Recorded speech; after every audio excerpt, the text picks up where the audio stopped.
안녕하세요. 사연 읽어주는 남녀입니다.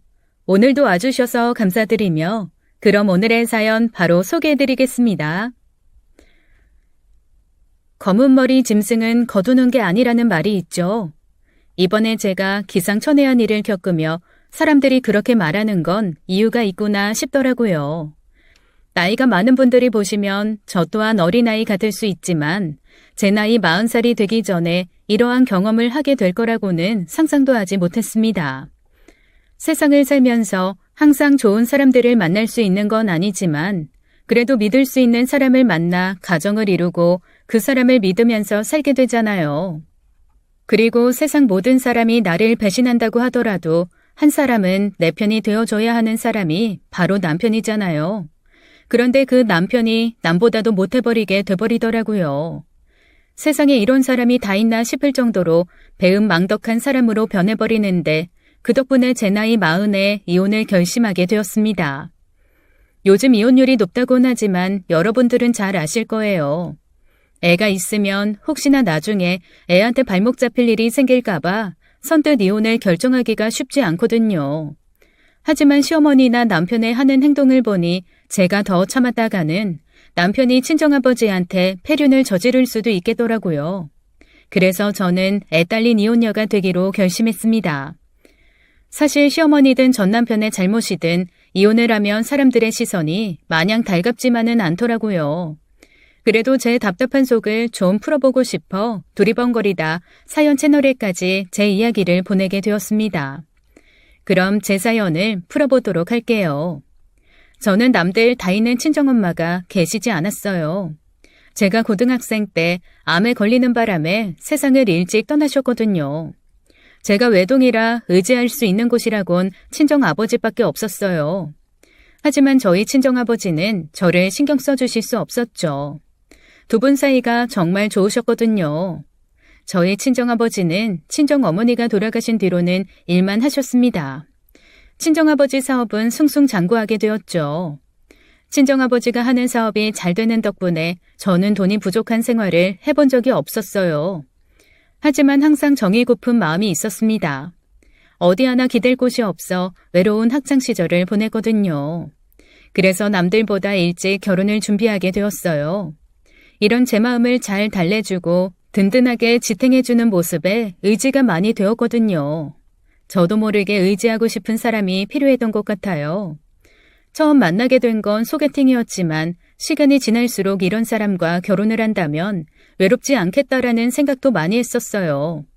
그리고 그때는 시어머니를 잘 챙기는 모습이 또 좋아 보였습니다.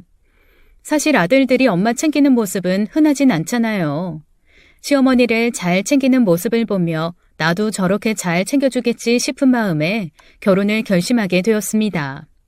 서로 결혼 얘기가 나오게 되며 부모님께도 말씀을 드려야겠다 싶었어요. 그래서 친정아버지께 결혼하고 싶은 사람이 생겼다고 말씀드렸을 때 친정아버지가 좋아하실 줄 알았거든요. 그런데 제가 예상한 것과는 다른 반응을 보이셨어요. 아니, 너 나이가 몇인데 벌써 결혼을 한다고 그래? 요즘 애들은 결혼도 늦게 한다고 하던데 설마 너?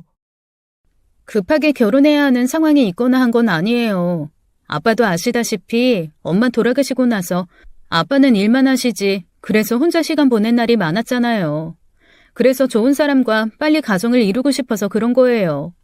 아니, 나 혼자 너를 키워야 하니 혹시나 네가 돈이 부족해서 하고 싶은 걸 못할까 봐 내가 그런 거였지. 알아요. 제가 아빠한테 투정 부리는 게 아니라 그래서 결혼 일찍 하고 싶었다고 말씀드리는 거예요. 아빠 덕분에 친구들 대학 다니면서 알바하랴 대출받을 때 저 그런 걱정 없이 다녔잖아요. 친정아버지는 제가 하는 말을 묵묵히 들으시고는 도와줄 게 없냐고 물어보셨습니다. 너가 뭐 사회생활을 해봤자 뭐 얼마나 했겠냐. 결혼 혼수나 그런 거 필요한 것들 많을 테니 그건 아빠가 해주마. 요즘엔 그런 거 안 해요. 반반 결혼이라고 해서 각자 모은 돈이랑 같이 대출받아서 할 거니까 걱정 안 하셔도 돼요.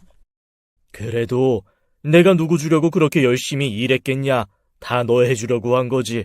그러니까. 아빠가 고생하신 거니까 아버지가 쓰세요. 여행도 다니시고. 요즘엔 해외 가서 골프 치는 분들도 많다고 하시더라고요. 갑자기 친정아버지가 이것저것 저를 챙겨주시려고 하는 모습이 저는 어색하기도 하고 당황스러운 마음도 들었습니다. 뭐라도 하나 더 해주고 싶어 하셨지만 저는 친정아버지의 도움을 최대한 안 받고 싶었어요. 아무래도 익숙하지 않다 보니 어떻게 해야 할지 난감했거든요. 그리고 얼마나 힘들게 이루신 것인지 아니까 해주신다고 했을 때도 섣불리 받기는 어렵다고 느껴졌어요. 다들 저와 비슷한 생각을 하실 것 같아요. 저한테 주시기보단 아버지를 위해서 쓰셨으면 했거든요. 그런데 이런 저의 태도에 친정 아버지는 서운하셨던 것 같습니다. 서로 이런 대화를 해본 적이 없으니 결혼 준비하면서 당황스러웠던 적이 한두 번이 아니었습니다. 그러던 어느 날 시어머니 되실 분이 저를 보고 싶다고 하셨어요. 그래서 긴장된 모습으로 시어머니를 뵈러 나갔는데 제 예상과는 다르게 시어머니는 여리여리하며 여성스러운 분이셨습니다. 시어머니가 상냥하게 웃어주시는데 저도 모르게 긴장되었던 마음이 편안해지더라고요. 사실 상견례 날짜도 다 잡았는데 따로 보자고 한 건 딱히 할 말이 있다기보단 그냥 어떤 며느리가 우리 집에 오려나 궁금해서 참을 수가 있어야지. 그래서 내가 우리 아들한테 전화번호 받아내려고 별의별 짓을 다 했어. 내가 갑자기 보자고 해서 놀랐지? 아무래도 조금 걱정이 되더라고요. 혹시 절 마음에 안 들어 하시면 어쩌나 싶었거든요. 아니, 내가 왜 마음에 안 들어 하겠어. 결혼 안 한다고 난리친 아들 결혼하게 만들어준 것만으로도 얼마나 고마운데. 오빠한테 들으셨는지 모르겠지만 저희 엄마가 일찍 돌아가셨거든요. 그러다 보니 안 좋게 생각하시는 분들도 계셔서요. 시어머니는 제가 하는 말을 들으시고는 갑자기 역정을 내시면서 어떻게 사람들이 그럴 수 있냐며 화를 내셨습니다. 아니, 다른 것도 아니고 사고로 그렇게 되신 거잖아. 그런데도 사람들이 그렇게 말한단 말이야? 그런 사람들 말은 듣지도 마. 그리고 뭘 그런 걸 신경 써? 요즘 같은 세상에. 제 이야기를 들으시더니 저보다 더 역정을 내시면서 제 편을 들어주셨어요. 그리고 그런 거로 기죽지 말라고 해주시는데 그 말이 정말 많은 위로가 되었습니다. 시어머니를 뵙고 나니 결혼에 더 확신이 생기더라고요. 그리고 이런 시어머니라면 사이좋은 고부관계가 될 수 있겠다는 기대감도 있었습니다. 엄마가 일찍 돌아가시다 보니 계속해서 친정엄마의 품이 그리웠거든요. 시어머니로 그 자리를 메꿀 수 있다면 더할 나위 없이 좋겠다는 생각이 들었습니다. 친정아버지와 둘이서 어색하게 상견례 장소에 도착한 후 예약한 장소에 들어가니 시부모님들과 남편이 앉아있더라고요. 그래서 가볍게 인사를 하며 들어갔습니다. 시어머니도 저를 보시면서 환하게 웃어주셨어요. 친정아버지도 그 모습을 보셨는지 살며시 웃으셨습니다. 그렇게 저희가 결혼식에 대해서 얘기를 나누는데 친정아버지가 먼저 입을 떼셨어요. 어린 딸을 시집 보내다 보니 부족한 게 많아 신경 쓰이는 것들이 많더라고요. 그래서 그런데 다른 것보다 제가 집 한 채를 해주고 싶은데 혹시 그렇게 해도 될까요? 시어머니는 저희 친정아버지의 말을 듣자마자 그럼 너무 감사하다며 박수를 치셨습니다. 시어머니가 너무 좋아하셔서 제가 친정아버지를 말릴 틈도 없었어요. 사실 사돈이 이렇게 얘기하면 한 번 정도는 괜찮다고 할 만하지 않나요? 시어머니는 기다렸다는 듯이 좋다고 하시니 뭐라 하기가 어렵더라고요. 그리고 그 옆에서 남편도 장단을 맞추며 한마디 했죠. 장인어른이 그렇게 해주시면 너무 감사하죠. 저희가 모은 돈으로 결혼식 준비하고 전세자금 대출해서 집 장만하는 것만으로도 숨이 턱 막혔거든요. 그 중에서 저만 그 결정이 달갑지 않았습니다. 그래서 친정아버지를 쳐다보며 그렇게 하지 않아도 된다고 말씀드렸어요. 하지만 친정아버지는 제 손을 꼭 잡으시고는 한마디 하셨습니다. 제가 바라는 건 딸의 행복입니다. 사실 당장 우리 딸 혹은 사위 이름으로 집을 해줘도 되지만 그렇게 되면 증여세부터 애들이 부담해야 할 것들이 많아져서 몇 년 동안은 제 명의로 하고 추후에 천천히 명의를 옮겨줄까 하는데 그렇게 해도 괜찮으신가요? 명의가 뭐가 중요하겠어요. 그리고 어차피 다 가족들 사이인데 사돈 편하신 대로 하세요. 장인어른이 집 해주시는 것만으로도 감사한데요.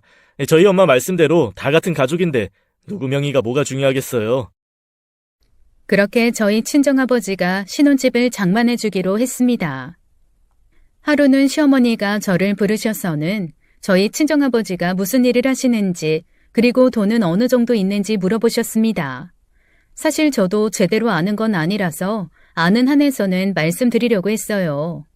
시어머니는 한참 동안 물어보시면서 제 얘기를 들으시고는 본인이 생각한 것보다 저희 친정아버지 재력이 된다고 생각했는지 저한테 갑자기 예물과 예단에 대해서 말씀하셨습니다. 너가 어린 나이에 시집을 온다고 해서 너희 친정이 그렇게 여유가 있는 줄은 생각도 못했네.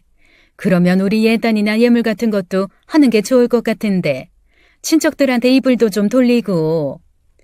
사실 예정에도 없던 예물이나 예단을 요구하시는 것만으로도 당황스러웠는데 친척들한테 돌릴 이불에 대해서도 말씀을 하시더라고요.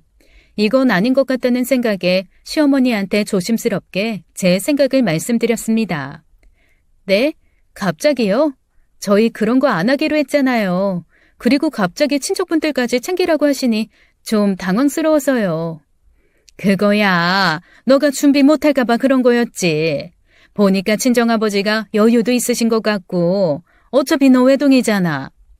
제가 외동인 거랑 혼수랑 무슨 상관인가 싶었죠. 그런데 시어머니 말을 들어보니 어차피 형제가 있는 것도 아니고 자식이 저 하나니 이것저것 해주시는 게 저희 친정아버지 마음도 편하다고 하시면서 요구하시더라고요. 제가 당황스럽다고 말씀드렸는데도 불구하고 계속해서 혼수나 예단 등에 대해서 말씀을 늘어놓기 시작하셨어요. 그래서 저도 정확히 어느 정도를 원하는지 궁금한 마음이 들더라고요. 그래서 자세히 물어봤어요. 직접 들어보니 시어머니가 눈도 높으시더라고요. 시어머니가 원하는 모피코트부터 시누이 가방까지 요구하시는 모습을 보는데 속으로 대충 계산을 해봤어요. 정확한 금액은 아니더라도 대충 떠올려지는 액수는 있잖아요. 아무리 어림잡아도 시어머니가 말씀하시는 것을 맞추려면 거의 1,000만 원은 넘게 필요하겠다 싶었습니다. 묵묵히 시어머니가 하는 말씀을 듣고 있으니 시어머니도 제가 이렇게 해줄 거라고 생각하셨나 봐요. 말씀을 다 하셨는지 기대에 찬 눈빛으로 저를 쳐다보셨거든요. 그래서 저도 웃으면서 갖고 싶은 명품 가방을 말씀드렸습니다. 사실 봉채비로 명품 가방 많이 받잖아요. 그런데 저희는 어차피 둘 다 돈이 많아서 하는 결혼도 아니고 이왕이면 절약할 수 있는 건 절약하면서 준비하고 있었는데 시어머니가 갑자기 예물이나 예단을 원하시니 저도 똑같이 해달라고 말씀드렸어요. 그럼 저는 명품 가방 하나 해주세요. 그 가격이 거의 1,000만 원이었거든요. 아니 무슨 가방이 1,000만 원이나 해? 그런 건 필요 없어. 그냥 튼튼한 가방 하나만 사면 되는 거지. 어머님이 하시는 말씀 들어보니 거의 1,000만 원 이상 필요할 것 같은데요. 그런데 원래 그런 것들은 비슷하게 주고받는 거잖아요. 시어머니는 제가 하는 말을 들으시고는 고개를 절레절레 흔드시면서 됐다고 하셨습니다. 그리고는 그냥 없었던 일로 하자고 말씀하시더라고요. 제가 이렇게까지 요구할 거라곤 생각하지 못하신 것 같았어요. 물론 저희 친정아버지가 여유가 있는 건 맞지만 그렇다고 해서 제가 돈을 마음대로 쓸 수 있는 건 아니잖아요. 제가 결혼하기 어린 나이긴 했지만 그래도 그 정도 사리분별은 되는 사람이었거든요. 제가 단호하게 말씀드려서 그런가 그 뒤로는 저한테 예단이나 예물에 대한 말씀을 꺼내지도 않으셨어요. 사실 제가 이렇게 말씀드렸는데도 불구하고 계속해서 저한테 이거 해달라 저거 해달라 하셨다면 저도 결혼을 결심하진 않았을 거예요. 그런데 제가 그건 아닌 것 같다고 말씀드리며 원하시면 같이 하자고 했더니 그 뒤로는 저한테 따로 요구하지 않으시는 모습을 보며 그래도 어느 정도 말이 통하시는 분이구나 했습니다. 하지만 이게 완전 동상이몽이었더라고요. 시어머니는 결혼하기만을 기다렸던 거였어요. 결혼하고 나서 요구해도 되겠다고 생각하셨던 것 같습니다. 결혼하기 전엔 제가 결혼을 안 한다고 할 수도 있으니 조심하신 거였어요.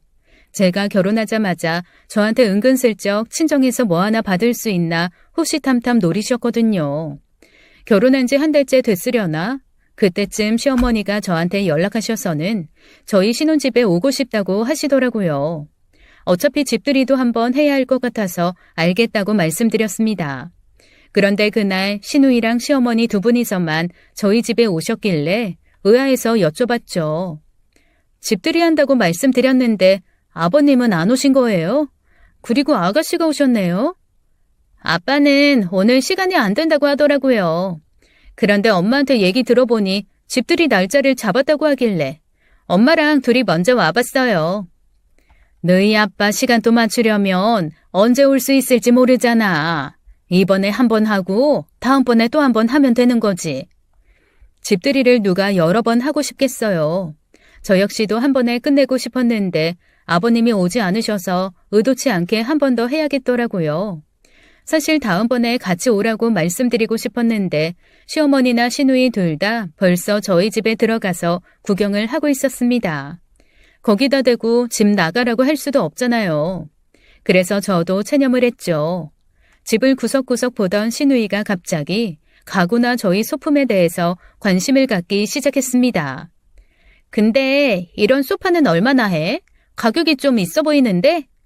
사돈이 여유가 있으시잖아. 그리고 딸 하나 있는 거 결혼시키는데 힘 좀 주셔야지. 아무래도 그렇지. 하긴 내 동생같이 착한 애랑 결혼하려면 이 정도는 해야지. 시어머니와 시누이 둘이서 쿵짝이 어찌나 잘 맞는지 저는 그냥 한 귀로 듣고 한 귀로 흘리며 음식 준비를 하고 있었습니다. 남편도 시어머니와 시누이 목소리를 들었는지 안방에서 나와서 같이 얘기를 나누는데 의도치 않게 대화 내용이 귀에 들어오는데 좀 거슬리더라고요. 나 나중에 결혼하면 뭐 해줄 거야? 세탁기랑 건조기 세트랑 TV 하나 정도는 해줄 수 있지? 동생 결혼하는데 오빠가 돼서 혼수는 해줘야지. 그리고 너희 오빠 돈 많아서 그 정도는 해줄 수 있어. 그래. 뭐 너 결혼할 때 혼수는 오빠가 책임져 줄게. 걱정하지 마. 그런데 만나는 사람 있어? 만나는 사람이야 항상 있지. 좋은 회사 다니고 있긴 한데 집안이 잘 사는 것 같진 않더라고. 그럼 그냥 다른 애 만나. 집안도 봐야 하는 거야. 못 사는 집으로 시집 가면 네가 벌어서 시댁에 돈 보내줘야 돼. 그러니까 우리 며느리처럼 여유 있는 집안 사위 데려와. 셋이서 얘기하고 있는데 거기다 대고 무슨 말씀이냐고 하기도 웃기잖아요. 빨리 밥 먹고 집에나 가셨으면 좋겠다 싶었습니다.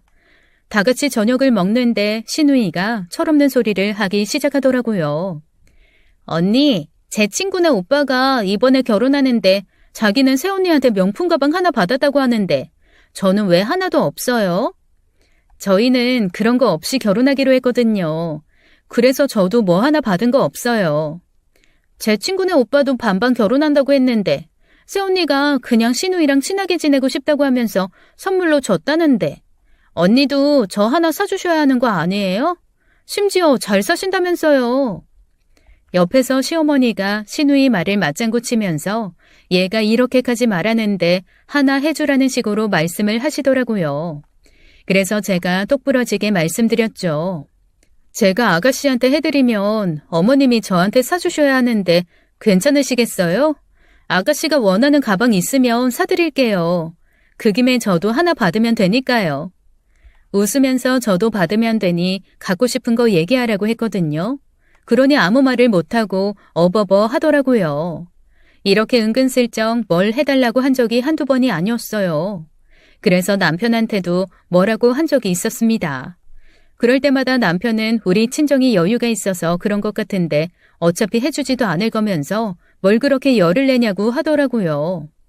이렇게 저희 친정이 잘 산다는 이유로 뭐 하나 콩고물이 떨어지지 않을까 하는 시어머니와 시누이가 조금씩 꼴보기 싫어지더라고요. 그러던 어느 날 시어머니 댁으로 다 같이 저녁을 먹으러 간 날이었어요. 2주 혹은 한 달에 한 번씩 다 같이 모여서 식사를 했었거든요. 그렇게 저녁 식사를 한 후 과일을 먹으면서 얘기를 하고 있는데 갑자기 남편이 한숨을 푹 쉬면서 회사 일하기가 너무 힘들다고 하더라고요.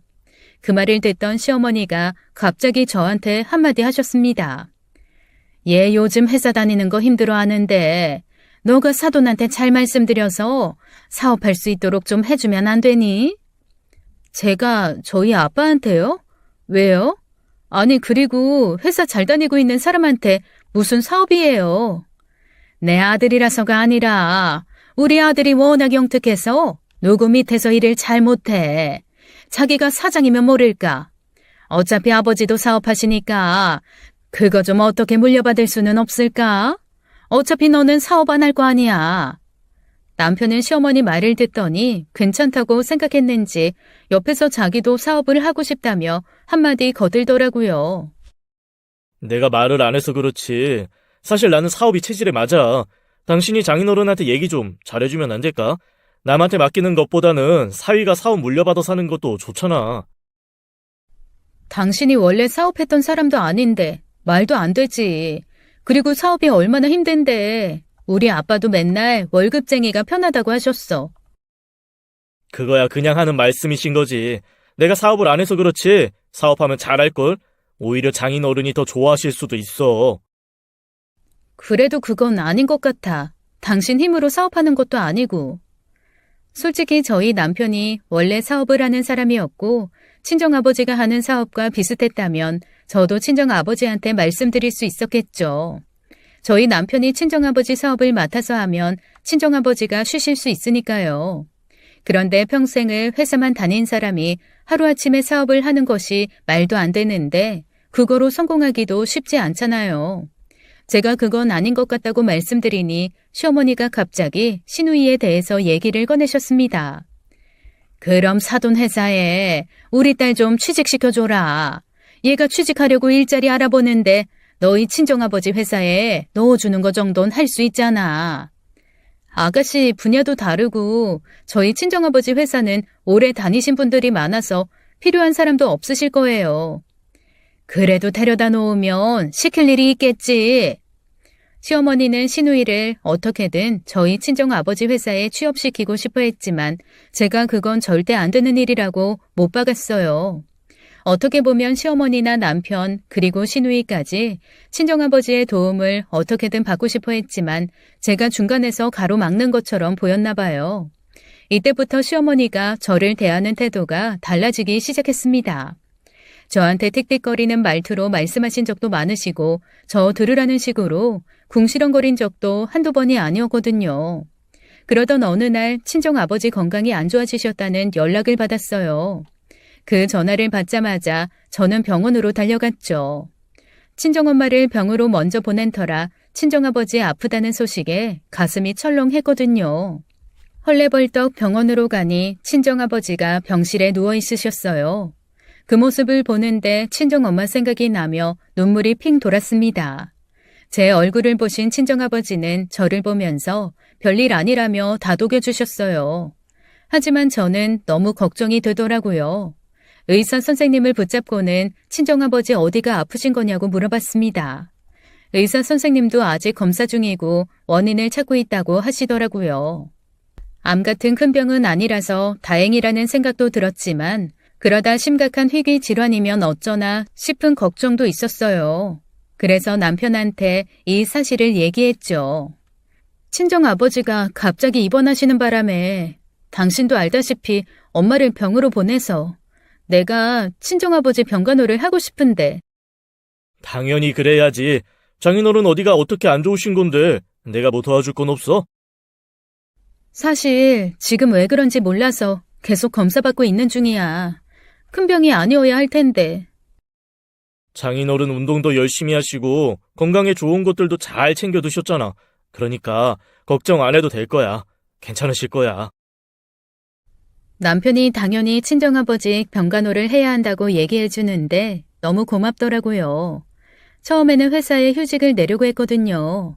그런데 시어머니가 연락하셔서는 친정아버지가 아프신데 회사가 뭐가 중요하냐고 하시면서 회사를 그만두고 친정아버지 병간호에만 신경 쓰라고 하시더라고요. 그 말씀이 너무 감사했어요. 그래도 가족이구나 싶었거든요. 그렇게 제가 회사도 그만두고 친정아버지 병수발을 드는 도중에 친정아버지 몸에 용종이 발견됐습니다. 어차피 병원에 있다 보니 빠르게 수술을 진행할 수 있었어요. 제가 친정아버지 수술에 대해선 한 번도 얘기를 한 적이 없었거든요. 그런데 마침 수술받은 날 시어머니와 남편이 병문안을 오셨습니다. 아무래도 수술을 하고 나오신 직후다 보니 깨어나지도 못하신 상황이라 제가 대신 말씀드렸어요. 친정아버지가 지금 수술받고 나오셔서 아직 못 깨어나셨어요. 오시기 전에 연락 주셨으면 제가 다음번에 오시라고 말씀드렸을 텐데. 그래도 사돈이 병원에 입원하셨다고 하는데 안 찾아뵙는 것도 예의가 아닌 것 같아서 이렇게 온 건데. 사돈이 상태가 많이 안 좋으신가 보네. 그건 아닌데 오늘 수술 받으셔서 그러신 거예요. 시어머니는 친정아버지의 상태를 확인하는 것처럼 보였습니다. 그때는 그게 대수롭지 않았어요. 저는 그냥 걱정돼서 그러신 줄 알았거든요. 그런데 저희 친정아버지 병실을 다녀가신 후에 갑자기 저를 시댁 행사에 부르시는 일들이 많아졌습니다. 그럴 때마다 전 친정아버지 병수발을 해야 해서 참석이 어렵다고 말씀드렸죠. 그런데 시어머니가 뭐라고 하셨는지 아세요? 저번에 친정아버지 상태 보니까 오늘 내일 하시는 것 같은데 이제 남은 건 우리밖에 없지 않아? 그러니까 우리한테 잘해야지. 그게 무슨 말씀이세요? 그리고 저희 아버지 그렇게 상태 안 좋으신 거 아니에요. 그때는 수술 받으셔서 그런 거라고 말씀드렸잖아요. 그래, 그렇게 믿고 싶겠지. 참, 너 친정아버지 유산이나 그런 거 잘 확인해봐라. 돈도 많으신데 그거 잘 받을 수 있도록 해야지. 시어머니는 제 말은 듣지도 않고 곧 저희 아버지가 돌아가실 것처럼 행동하시더라고요. 그래서 제가 다시 건강 회복하실 거라고 말씀드리니 시어머니는 비아냥거리면서 좋아져봤자 얼마나 좋아지겠냐고 하셨습니다. 친정아버지 걱정하던 사람이 맞나 싶더라고요. 그런데 이렇게 태도가 변한 건 시어머니뿐만이 아니었어요. 남편도 시어머니처럼 행동하기 시작하며 무슨 일이 생겨도 저한테 뭐 하나 말하는 법이 없었습니다. 하루는 남편이 못 보던 차키를 갖고 있길래 제가 무슨 차냐고 물어봤어요. 그런데 남편이 우물쭈물하며 말을 잘 못하더라고요. 그래서 시어머니나 시누이 차인가 싶었죠. 어머님 차 새로 뽑으신 거야? 언제 뽑으신 거야? 근데 당신이 타고 다니는 거야? 뭐 그런 셈이지. 아무래도 회사 다니니 차가 없으니 불편하더라고. 아니 차가 생겼으면 나한테 얘기해 줄 수 있는 거 아니야? 만약 내가 이 차키에 대해서 물어보지 않았으면 얘기 안 했을 거 아니야. 뭘 그런 걸 하나하나 다 얘기해. 내가 뭐 하면 그런가 보다 하면 되는 거지. 그리고 시간 지나면 내가 어련히 알려줄까. 당신은 좀 참을성이 부족한 것 같아. 제가 꼬치꼬치 물어보니 남편은 귀찮다는 듯이 저를 대했습니다. 차도 생겼겠다. 남편한테 친정아버지 병원 좀 데려다 달라고 했어요. 지하철로 가는 것도 편하지만 날씨가 추워지니 이왕이면 따뜻한 차를 타고 가고 싶은 생각이 들었거든요. 차가 없을 때는 같이 지하철도 타고 다녔던 터라 차가 있으니 선뜻 데려다 줄 거라고 생각했습니다. 예전에는 오히려 본인이랑 같이 병문안 가자고 한 적도 많았거든요. 그런데 갑자기 저보고 자기가 거길 왜 가냐고 하면서 혼자서 다녀오라고 하는데 어안이 벙벙했어요. 그리곤 저한테 본인은 이제 친정아버지 병원에 안 갈 거라고 선포를 하길래 제가 왜 그러냐고 물어봤죠. 저번에 보니까 장인어른 곧 돌아가실 것 같던데 그거 보니까 우리 부모님 살아계실 때 잘 챙겨드려야겠다 싶더라고. 우리 친정아빠 건강 많이 좋아지고 있다니까. 당신까지 왜 그렇게 말해? 안 그래도 시어머니가 그렇게 말씀하셔서 속상한데. 그게 사실이니까 그렇지. 그리고 당신도 이제 누워있는 사람 말고 살아있는 우리 부모님한테나 잘해. 남편까지 친정아버지가 곧 돌아가실 거라는 식으로 얘기하는데 너무 속상했습니다. 그래서 친정아버지 병실에서 몰래 눈물을 훔쳤죠. 그 모습을 보던 친정아버지가 무슨 일이냐고 물어보셨어요. 아버지의 따뜻한 목소리에 저도 모르게 눈물이 줄줄 흘러내렸죠. 그렇게 친정아버지의 품에서 한참을 울고 나서 지금까지 있던 일들을 말씀드렸어요. 그러니 아버지가 저보다 더 속상해하셨습니다. 사람들이 어떻게 그러냐? 언제는 너를 딸처럼 생각해준다고 하더니 나도 사실 이번에 몸이 안 좋아지면서 너 걱정을 얼마나 했는지 몰라. 그래서 사위한테 더 잘해주려고 했는데.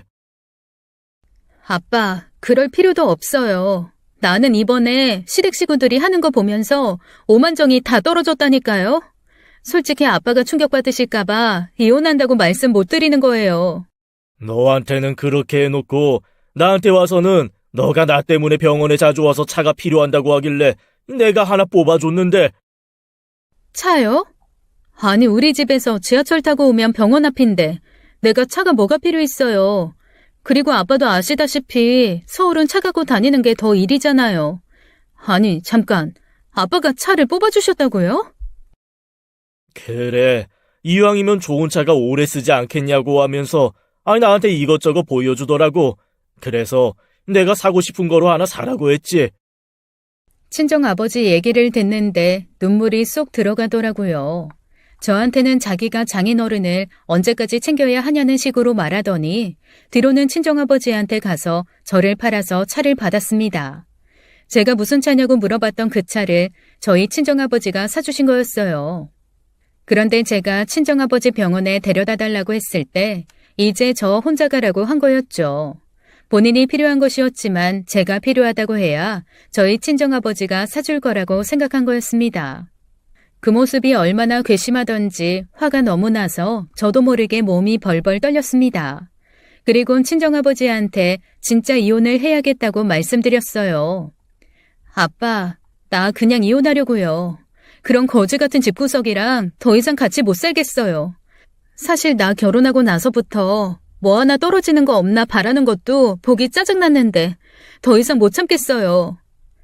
친정아버지가 제 이야기를 들으시더니 갑자기 좋은 생각이 나셨는지 저한테 일부러 친정아버지 상태가 안 좋다는 식으로 시댁에 말하라고 시키셨습니다. 아빠가 몸이 안 좋다고 얘기하라고요? 왜요? 그럼 거기 사람들 신날 텐데. 저한테 아빠 유산 잘 챙기라는 소리까지 했다니까요. 그러니까 이제 진짜 오늘 내일 한다고 얘기하면 그 사람들 진짜 속내가 나올 거다. 만약 진짜 걱정을 하거나 어떻게든 챙기려고 하는 모습을 보이면 고쳐서 쓰고, 만약 신나서 어떻게든 내 유산 가져가려고 하면 내가 여태 준 돈이랑 집 다 뺏어오는 거지. 친정아버지 말을 듣는데 그것도 괜찮은 생각 같더라고요. 그래서 그날 저녁 한껏 어두운 얼굴로 집에 들어갔어요. 제 표정을 살피던 남편이 무슨 일 있냐고 물어보길래 걸려들었다 싶은 마음에 친정아버지가 말씀하신 대로 얘기했습니다. 그 말을 듣자마자 남편이 핸드폰을 만지기 시작하더라고요. 그래서 저는 혹시나 친정아버지한테 도움이 되는 정보를 찾는 건가 라는 생각이 들어서 물끄러미 쳐다보고 있었습니다. 그런데 한참을 핸드폰을 만지고 나서 저한테 한마디 하는데 정말 생각지도 못한 말이 남편 입에서 나왔습니다. 역시 효도는 살아계실 때 해야 하는 것 같아. 당신 말 들으니까 우리 부모님한테 더 잘해야 할 것 같아. 이번에 부모님 집이나 바꿔드려야지. 집? 갑자기 무슨 집을 바꿔드려? 그리고 돈이 어디 있어서? 장인어른 오늘 내일 하신다며. 그럼 그 재산 다 우리가 갖는 거 아니야? 그 돈으로 하는 거지. 아니, 우리 친정아버지 돈을 시부모님 집 바꿔주는데 쓰자는 거야? 어차피 이제 우리 부모님밖에 더 있어. 당신 이제 고하잖아. 곧 장인어른도 돌아가실 것 같다며. 남편은 저한테 이렇게 말해놓고는 시어머니한테 전화를 걸었습니다. 어찌나 신나는 목소리던지 어떻게 이럴 수 있나 싶더라고요. 다른 것도 아니고 장인어른이 돌아가실 수도 있다고 얘기한 거잖아요. 기다렸듯이 친정아버지 유산을 쓸 생각을 하는데 말문이 턱 막혀버렸습니다. 시어머니는 어떤 반응을 보이실까 궁금하기도 하더라고요. 둘 중에 한 사람은 그래도 정상이겠지 싶은 생각이 들기도 하면서 설마 시어머니도 남편과 같은 생각을 하고 있나라는 마음도 들었습니다. 그런데 시어머니 역시 신나는 목소리로 말씀을 하시는데 역시나란 생각이 스쳤어요. 이런 제 마음은 아무도 모른 채 시어머니와 남편의 전화가 끊겼죠. 사실 시어머니의 신난 목소리 톤 때문에 둘이서 무슨 대화를 나눴는지 기억도 안 났습니다. 남편이 집으로 오시라고 했는지 전화를 끊은 지 몇 분 안 돼서 시어머니가 저희 집에 오셨어요. 그리고는 저한테 이것저것 물어보셨죠. 저희 친정아버지를 걱정하는 건 하나도 없었습니다. 다 재산은 어느 정도인지 얼마나 받을 수 있는지 등에 대해서만 물어봤거든요. 이 사람들이 어디까지 하려나 싶어 가만히 있었어요. 그러니 남편이 갑자기 좋은 생각이 났다며 한마디 하더라고요. 아니면 우리 이 집도 팔아서 전원주택 하나 사서 1층은 엄마 살고 2층은 우리가 살까? 아이, 따로 떨어져서 살 필요 없잖아. 우리 아들은 어쩜 이렇게 머리도 좋을까? 그래, 그거 좋겠다. 며느리가 받는 유산도 많을 테니 3층 집으로 만들어서 네 동생도 같이 살면 되잖아. 그래, 우리 이제 한 집에서 다 같이 모여 살자. 그래야 서로 의지하면서 살지. 이 집도 팔아서 우리 집 짓는데 보태면 되겠다. 그동안은 엄마네 들어가서 살면 되겠네. 시어머니와 남편 둘 다 제 앞에서 신나서 김칫국을 들이마시고 있길래 제가 서류를 건네주었어요. 아파트와 남편이 타고 다니는 차 명의가 모두 친정아버지 이름으로 되어 있었거든요. 그 둘은 이제 저희 친정아버지가 돌아가시면 본인들이 받을 거라고 기대하고 있길래 제가 친정아버지 퇴원 서류까지 보여줬습니다. 그러니 남편과 시어머니 모두 어리둥절한 표정으로 저를 쳐다보고 있었어요. 그도 그럴 만한 게 제가 친정아버지가 위독하다고 말했기 때문에 단꿈을 꾸고 있었는데 갑자기 퇴원 서류를 건네니 당황한 것이었죠. 그러면서 저한테 이 서류는 뭐냐고 물어보시길래 제가 친절하게 얘기해줬습니다. 아, 저희 친정아버지 퇴원 서류랑 우리가 살고 있는 집 그리고 남편이 타고 다니던 차까지 저희 친정아버지 명의라는 거 알려드려야 할 것 같아서요. 당신 나한테는 시어머니가 사준 차라고 하더니 알고 보니 우리 아빠가 사주신 차였더라? 그건 그렇고 장인어른 퇴원 서류는 뭐야? 위독하시다며? 오늘 내일 하신다며? 당신 입으로 그렇게 말했잖아. 아, 그랬나? 당신도 나한테 매번 거짓말하잖아. 그래서 나도 한번 그렇게 해봤어. 솔직히 당신이 내가 하는 말 듣고 너무 상심하면 어쩌나 싶었는데 이렇게 기뻐할 줄은 꿈에도 몰랐네. 시어머니도 제가 하는 말을 듣더니 어안이 벙벙하신지 도대체 어떻게 된 일이냐고 물어보시더라고요. 그래서 제가 어떻게 된 상황인지 자세히 알려줬어요. 생각지도 못했겠죠. 저희 친정아버지가 진짜 돌아가시는 줄 알았는데 알고 보니 저랑 친정아버지랑 짜고 거짓말을 한 거였으니까요. 둘 다 분했는지 오히려 저한테 화를 내더라고요. 아니 어른을 놀리는 것도 아니고 이게 뭐 하는 짓이야? 그런 거짓말을 왜 하는 거야? 그리고 그렇게 해서 당신이 뭐 얻는 거라도 있어? 괜히 우리만 이상해졌잖아. 얻는 거 많지. 덕분에 거지 같은 시댁과 남편 떼어놓을 수 있으니까. 설마 했는데 이렇게 나올 거라고는 생각도 못했거든. 남편은 제가 하는 말을 듣더니 순간 당황했나 봐요. 갑자기 그런 게 아니라면서 변명을 하려고 하더라고요. 그래서 제가 말 필요 없고 이혼 서류나 작성해서 보내라고 했어요. 제가 작성해야 하는 부분은 다 적어서 건네줬거든요. 어차피 이혼하는 거 소송하며 돈 날리고 시간 날리는 거 아깝잖아요. 그리고 제가 당장 친정아버지가 사준 집에서 나가라고 했습니다. 그런데 얼굴이 얼마나 두꺼운지 뻔뻔하게 나오더라고요. 내가 이 집을 왜 나가? 그리고 당신이랑 나랑 이혼하면 나한테 재산 분할해줘야 하는 거 몰라? 당신이 아버님한테 받은 거 나한테도 절반 떼줘야 해. 내가 친정아버지한테 뭘 받았는데? 이 집도 내 명이 아니고 친정아버지 명이라는 거 당신 못 봤어? 아까 내가 서류 보여줬잖아. 그리고 친정아버지 소유인데 그게 왜 우리 재산 분할에 들어가니? 말이 되는 소리를 해야지. 남편은 제가 하는 말을 듣더니 갑자기 바닥에 떨어진 서류를 보기 시작하더라고요. 그리곤 저를 쳐다보며 변명을 하기 시작했어요. 시어머니도 옆에서 지켜보시면서 저한테 그런 뜻으로 한 말이 아니라고 하시는데 기가 막히더라고요. 아까는 둘이서 친정아버지 돌아가시면 그 재산으로 집을 짓네마네 하더니 저희 친정아버지가 정말 위독한 게 아니라는 점을 확인하고 나서는 그런 뜻이 아니었다고 하는데 그게 말이 되나요? 긴 말 필요 없고 이혼 서류 작성해서 법원에 빨리 제출하자고. 당신 같은 사람이랑 한시도 같이 있고 싶지 않거든? 제 말을 듣던 남편이 갑자기 무릎을 꿇고서는 미안하다고 사과를 하기 시작했어요. 하지만 저는 그게 진심이라고 생각하지 않았습니다. 악어의 눈물 같았거든요. 이 순간만 모면하면 되겠다는 생각이 남편 얼굴에 쉬어있는 것 같았어요. 남편이 무릎을 백날 첫날 꿇어도 저는 이혼을 번복할 생각이 없었습니다. 그래서 남편과 시어머니를 친정아버지가 사주신 집에서 쫓아내버린 후 비밀번호를 바꿔버렸어요. 제가 이렇게 나오니 시어머니가 친정아버지한테 가서는 애들 이혼시키는 건 아니지 않냐는 식으로 말씀을 하셨다고 하더라고요. 하지만 저희 친정아버지도 저한테 어떻게 된 상황인지 다 들으신 후였으니 저보다 더 역정을 내시면서 여기에 어떻게 발을 들이냐는 식으로 호통을 치셨나 봅니다. 시어머니가 저한테 전화해서는 잘못했다고 얼마나 빌었는지 몰라요. 내가 그런 뜻으로 말한 게 아니라 가족끼리 모여 살면 힘들 때 서로서로 도움도 될 수 있고 그래서 그런 거였지.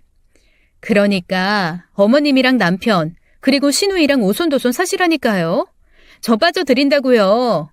아, 근데 남편이 오히려 저한테 위자료를 줘야 하는 상황이라 돈이 없어서 전원주택은 못 지으시겠네요. 내가 어떻게 하면 될까? 응? 내가 어떻게 하면 화풀 거야? 무릎 꿇으라면 100번이라도 더 꿇을게. 한 번만 용서해줘. 저희 친정아버지 돌아가시라고 고사 지내는 사람이랑 어떻게 사돈을 맺겠어요? 그리고 어머님 아들한테도 빨리 이혼 서류 작성해서 제출하라고 해주시겠어요? 그렇게 시간 끌면 그냥 변호사 선임할 거라고 전해주세요. 뭘 그렇게까지 해. 그래도 가족이었잖아. 이번엔 우리가 경솔하게 행동한 게 맞으니까 사과할게. 사실 너가 거짓말한 것도 잘못된 거긴 하잖아. 응?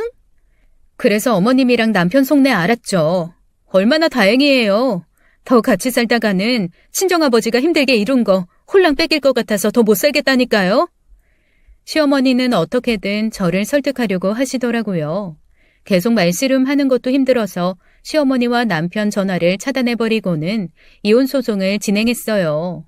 친정아버지 병실에도 시어머니와 남편이 많이 찾아와서는 잘못했다고 빌었다는데 그 말이 진심이라고 생각하는 사람은 아무도 없었습니다. 친정아버지가 저한테 좋은 변호사 소개해주겠다며 전화번호를 건네주셨어요. 이력을 확인해보니 판사로 오래 일하신 분이더라고요. 그분의 도움을 받아서 남편과 이혼 소송을 진행했습니다. 처음에는 잘못했다고 싹싹 빌었던 남편이 막상 이혼 소송에 들어가니 뭐 하나도 안 뺏기려고 하는 모습에 혀를 내둘렀습니다. 원래 본인 것이었다면 아까울 수 있지만 처음부터 저희 친정아버지 것이었거든요. 그런데 뭘 그렇게 아까워하나 싶었습니다.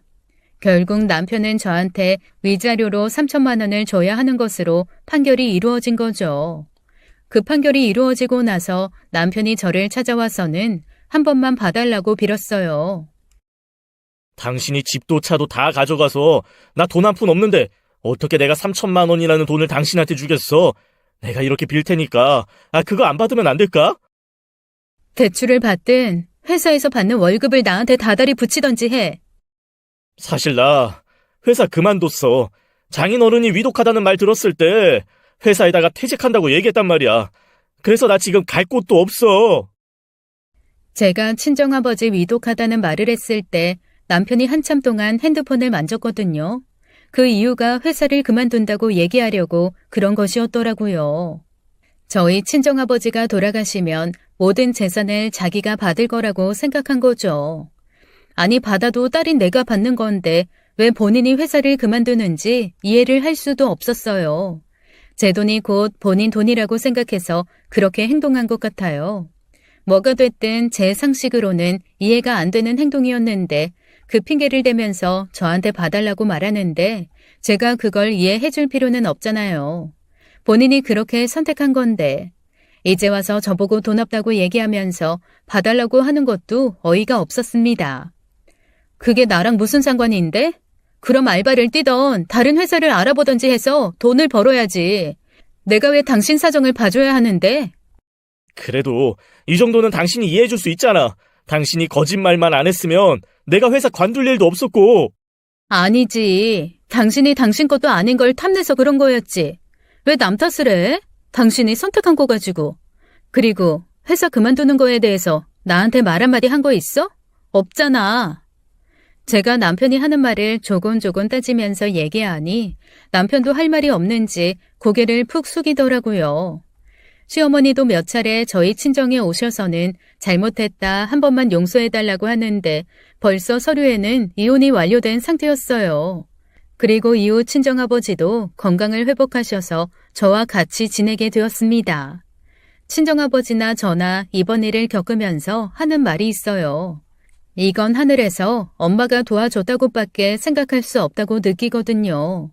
아마 친정아버지가 갑자기 병원에 입원할 일이 없었다면 저 또한 남편과 이혼하는 일은 없었을 거예요. 남편과 시어머니의 속내를 모르고 살았을 테니까요. 그런데 친정아버지가 몸이 안 좋다고 처음 얘기했을 때만 하더라도 어떻게든 챙기라고 하더니 상태가 안 좋아졌다는 소식에 둘이서 친정아버지 재산을 하나라도 더 가져가려고 하는 모습에 정이 다 떨어지더라고요. 처음에 친정아버지 병명을 알지 못했을 때는 걱정도 많았지만 알고 보니 과로셨던 거였어요. 연세도 있으신데 계속해서 일을 하시는 게 신체적으로 정신적으로 무리가 된 거였죠. 그런데 저희는 그것도 모르고 MRI, CT 등 이것저것 검사를 한 거였습니다. 사실 비싼 검사를 해야지만 결과가 나오는 것이라고 생각했거든요. 하지만 너무 그런 것들에만 집중해서 왜 그런가 찾아보니 더 원인을 찾지 못했던 거였습니다. 그런데 예상치도 못한 기본 검사에서 친정아버지의 건강 상태를 알게 되었던 것이었어요. 그래도 비싼 검사를 한 덕분에 우연히 용종이 발견되어 수술을 한 것이었는데 시어머니와 남편은 그 모습만 보고 친정아버지가 위독하다고 생각해 김칫국을 사발로 들이마신 것이었습니다. 그리고 둘이서 제 친정아버지가 돌아가시기만을 바란 것이었죠. 지금 생각해도 사람들이 어떻게 그럴 수 있나 소름이 돋아요. 친정아버지가 열심히 이룬 재산을 본인들 것이 될 날만을 기다렸던 거죠. 하지만 다행히 그런 일은 일어나지 않았어요. 아마 먼저 하늘나라로 간 친정엄마가 도와주신 것이었겠죠. 아빠랑 종종 친정엄마가 하늘에서 도와준 거라는 말만 되풀이하고 있습니다.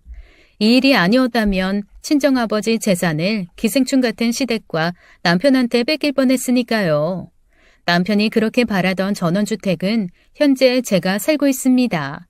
아무래도 친정아버지가 너무 일만 하신 것 같아서 한적한 곳에 있는 전원주택을 사서 지내고 있는 중이에요. 사실 친정엄마가 돌아가신 이후로는 친정아버지와 살갑게 지낸 적이 없다고 느꼈거든요. 하지만 이러나 저러나 역시 저 생각해주는 사람은 친정아버지밖에 없는 것 같더라고요. 그래서 요즘 아버지께 여태까지 못다한 효도를 하며 지내고 있습니다. 그런 말 들어보셨죠? 신은 인간에게 견딜 수 있는 시련만 주신다고요. 친정엄마를 먼저 보낸 저는 이 말을 이해할 수 없었어요. 감당할 수 있는 시련이 아니었거든요. 하지만 지금 되돌아서 생각해보면 그 덕에 아버지와 이러한 관계가 되었다고 생각합니다. 그리고 기생충 같은 시댁을 겪으면서 역시 세상의 내 편은 아빠밖에 없다는 생각도 들었거든요. 종종 그 근처에 볼 일이 있어서 들렀는데 들리는 소문에 저랑 이혼하며 남편은 빈털터리가 되어서 결국 시어머니네 집에서 같이 산다고 하더라고요. 그렇게 같이 살고 싶어 했는데도 불구하고 어지간하게 싸우나 봐요. 근처에 사는 사람들이 저한테 알려줄 정도였으니까요. 이제는 그 얼굴들 안 보고 살 수 있게 돼서 얼마나 다행인지 모릅니다. 친정아버지가 심각한 병 때문에 입원하신 건 아니었지만 그래도 연세가 있으시다 보니 꾸준히 건강검진하면서 확인하고 있는데 어느 때보다 건강하시다고 하더라고요. 그렇게 저는 아버지와 행복한 하루하루를 보내고 있습니다. 이번에는 제주도로 여행 가려고 계획하고 있어요. 지금부터라도 못 쌓은 추억 쌓으려고요. 제 사연을 들으시는 분들이 계신다면 살아계시는 부모님 잘 챙겨드리세요. 정말 갑자기 제 곁을 떠나는 일도 생기더라고요. 제 이야기를 들어주신 모든 분들이 건강하시고 행복하기를 바라며 마무리하도록 하겠습니다. 제 사연 들어주신 분들 모두 감사드려요. 지금까지 사연 읽어주는 남녀였습니다. 끝까지 시청해주신 여러분 감사드리며 저희는 다음 사연으로 돌아올게요. 감사합니다.